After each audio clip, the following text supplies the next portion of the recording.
মেয়েদের জীবনে আসলে সুখ বলে কোনো পার্ট নেই, সুখের কোনো অধ্যায় নেই। সুখ বলে আসলে কিছুই নেই। আপনার যতই টাকা পয়সা থাকুক না কেন, যে অবস্থানে যেমনই থাকুক না কেন, বা যেরকম অবস্থানে আপনি থাকেন না কেন, কিছু না কিছু কাজে আপনাকে সবসময় ইনভলভ থাকতেই হয়। হয়তো বা সংসারে, নাহলে চাকরি বাকরি, যেটাই হোক আপনাকে করতেই হবে। অনেক দিন পর আজকে গরমের ভিতরে বাজারে চলে আসলাম। আর বাজারের যে অবস্থা, এমনি বাজারে সব কিছু প্রচুর পরিমাণ দাম, মানে দামের গরম।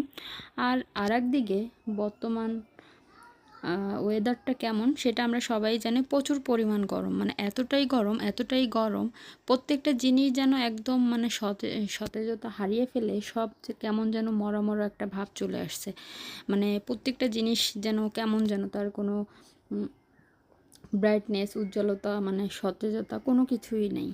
তো আজকে আমি বাজারে গিয়েছিলাম, এত গরম লাগতেছিল, বাট কিছুই করার নাই। দেখেন ঘাম মনে হয় টুপ টুপ টুপ টুপ করে বেয়ে বেয়ে পড়তেছিল। তো আজকে হিজাবটাও পরতে পারিনি, জাস্ট একটা ওড়না দিয়ে, মুখে একটা মাস্ক পরছি, একটা ওড়না দিয়ে জাস্ট মাথার উপর দিয়ে আর কি গাটা ঢেকে রাখছি এই। মানে আর এত গরমের ভিতরে মানে বাজারে গেলে যে কী অবস্থা হয়, যেসব পুরুষ মানুষরা বাজার করে তাদের আসলে অনেক বেশি কষ্ট হয়, অনেক বেশি, মানে এই বাজারের প্রেশারগুলো সামলাইতে হয় তাদের। আসলে কষ্টগুলো বোঝার মতো কেউ নাই, যে এতটা কষ্ট করে তারা আমাদেরকে বাজার করে খাওয়ায়। আমাদের বাজারগুলো আমরা চাওয়া মাত্রই আমাদের হাতের কাছে পাই। আসলে তারা অনেক বেশি কষ্ট করে, কারণ এই রোদের ভিতরে যে বাজারে না গিয়েছে সে কখনোই বুঝতে পারবে না আসলে বাজারে যে বাজার করে আনাটা কতটা কষ্টের। আমি আজকে অনেক দিন পরে বাজারে গেলাম, আর এই গরমের ভিতরে আমার কখনোই এইভাবে বাজারে যাওয়া হয় না। তো আজকে গেলাম, আজকে যেয়ে আমি আসলে বুঝতে পারছি জিনিসটা আসলে এতটাই কষ্টের, যে যেসব পুরুষ মানুষগুলো আসলে বাজারে যায় তাদের কতটা না কষ্ট হয়। যেসব দোকানিরা এই জিনিসগুলো বিক্রি করে তাদের তো কষ্টের আসলে সীমাই নেই, তাদের আসলে জীবনের কোনো কিছুই থাকে না, মানে এতটা কষ্ট করতে হয় তাদের বলার বাইরে। আর বাজারে প্রত্যেকটা জিনিসের প্রচুর দাম ছিল। তো আমি কাঁচা বাজার শেষ করে মাছের বাজারে চলে আসলাম। আর এইখানে এসে এটা হলো গে কি একটা মাছ যেন বলে, এটা হলো গে কি যেন আসলে আমি মাছের নামটা এই মুহূর্তে মানে মুখে আসতেছে না।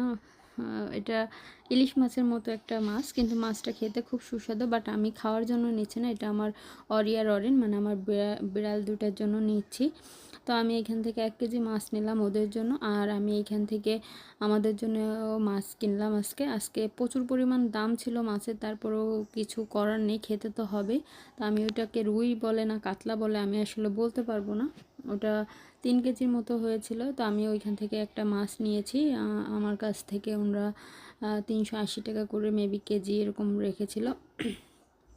যাই হোক, ওই মাছটা নিয়েছি, আর এছাড়া একটা পাঙ্গাস মাছ নিয়েছি। পাঙ্গাস মাছ ভুনাটা খেতে আমার ভালো লাগে, বা আমার ফ্যামিলির সবাই পছন্দ করে কম বেশি।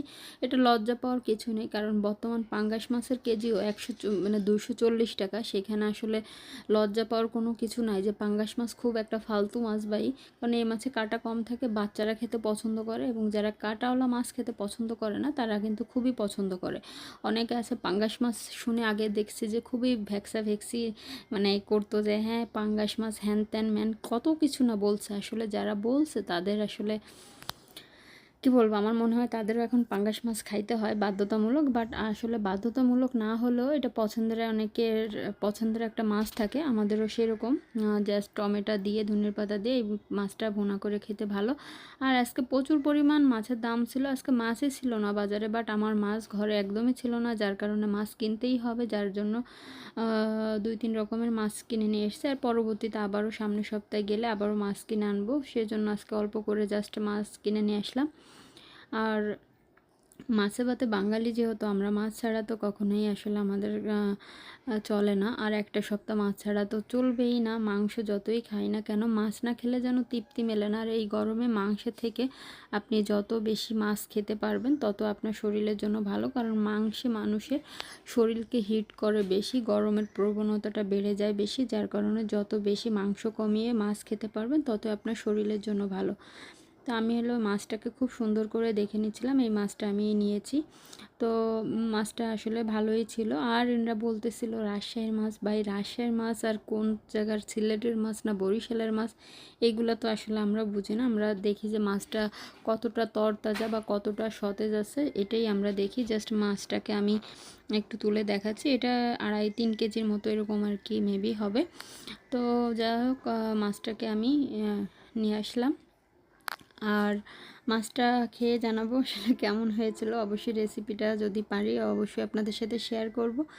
আর এই গরমে সবচেয়ে বেশি ভালো হয় আপনারা যদি যে কোনো সবজি দিয়ে পাতলা করে তরকারি রান্না করে খান, মানে সবজির তরকারিটা, তাহলে বেশি ভালো হয়। কারণ তাহলে আপনাদের শরীর মন মানে দুটাই ভালো থাকবে। শরীর ঠান্ডা থাকলে মনও ভালো থাকবে। আর এইখানে হলো আমি ওই বড় মাছটাকে কাটাতে নিয়ে এসেছিলাম, কারণ বাসায় আমি আসলে এত বড় মাছ কেটে কখনো অভ্যস্ত না বা কখনো কাটিনি, যার কারণে আমি কখনো এটা কাটতে পারবো না মনে হয়। আর এই গরমের ভিতরে আসলে পসিবল না মাছ কাটা, যার কারণে আমি এই লোকগুলো দিয়েই মাছগুলোকে কাটিয়ে নিই। বেশিরভাগ টাইমেই কিন্তু আমি মাছগুলোকে কাটিয়ে নিই। যখন দেখি ছোট কোনো মাছ নেওয়া হয়েছে, সেক্ষেত্রে আমি বাসায় আমার যে হেল্পিং হ্যান্ড রয়েছে তাকে দিয়ে এটাকে কাটিয়ে নিই। আর এই যে মাছের যে আঁশগুলা দেখতেছেন, এইগুলা আমি জিজ্ঞেস করলাম চাচাকে যে আপনারা এগুলো কি করেন, বলে বিক্রি করি। তো আমি বললাম যে এগুলো কীরকম করে বিক্রি করেন। তা উনি বলল যে কখনো 1 মণ 500-1000 টাকা দেয়, আবার কখনো 1 মণ 10,000 টাকাও দেয়। মানে জিনিসটা আসলে আপনারা ডলারে অনেক সময় কেনা বেচা করে। এটা বাইরের দেশ থেকে নাকি এগুলো কিনতে আসে বা কিনে নিয়ে যায়। তো আসলে আমি জানি যে এই আঁশগুলো দিয়ে অনেক সুন্দর সুন্দর শোপিস তৈরি করা যায়, অনেক সুন্দর সুন্দর শোপিস হয়। বাট আজকে আরও জানলাম যে আসলে এগুলোই মাছের বাজার থেকেই যারা সংগ্রহ করে তারা কিন্তু বিভিন্ন দেশে এগুলোকে সাপ্লাই দেয় বা এগুলোকে বিক্রি করে। তা যাই হোক, এই তো মাছগুলোকে খুব সুন্দর করে চাচা একদম সুন্দর করে পিস পিস করে কেটে দিচ্ছিল। আর আমি মাছগুলোকে অনেক বড় সাইজে করিনি, একদম ছোটও করিনি, জাস্ট মিডিয়াম সাইজে করে নিলাম। আর মাছের পেটের ভিতরে ডিম হয়েছিল। এই তো আমার আজকের বাজার ঘাট। তো সবার কেমন লাগলো অবশ্যই কমেন্টস করে জানাবেন। ভালো থাকবেন।